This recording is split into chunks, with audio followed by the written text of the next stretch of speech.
আসছি। ভগবান কৃষ্ণ রাধানীকে ডাকছেন, রাধানী কৃষ্ণকে ডাকছেন। দু উভয়ে মিলিত তনু, দু উভয় মিলিত তনু তাকে স্বরূপে আমাদের আনতে হচ্ছে। বলছে কেমন আমরা জড়জগতের সঙ্গে কীরকম জন্মান্তরে আসক্তি আছি। একটু উদাহরণ দিচ্ছি। কেউ তার ছেলেকে ভালোবাসে, পিতামাতা আবার সন্তানকে ভালোবাসে, সে থাকে বিদেশে থাকে।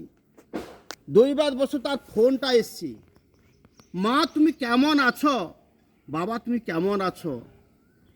বলার সঙ্গে সঙ্গে এই ভাষাটি শব্দটা যখন উচ্চারণ করলেন তার অন্তর্মহনে চলে গেল। এই স্বরূপটা অন্তর্মহনে চলে, কেন? তিনি তাকে গর্ভে ধারণ করেছে এবং স্নেহ প্রীতি মমতা দিয়ে তাকে ভালোবেসেছে। সেই প্রীতিতে সে তাকে ভুলতে পারে না।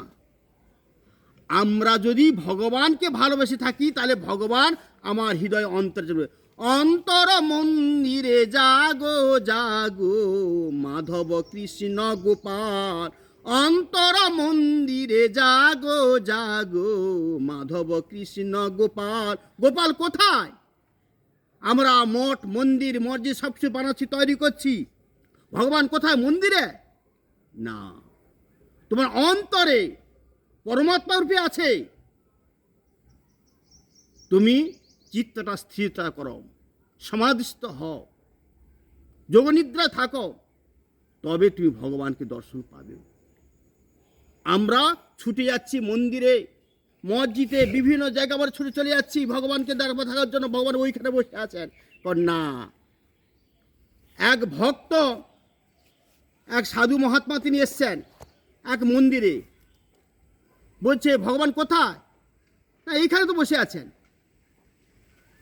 ভগবান এখানে বসে আছেন, ওকে দেখাও।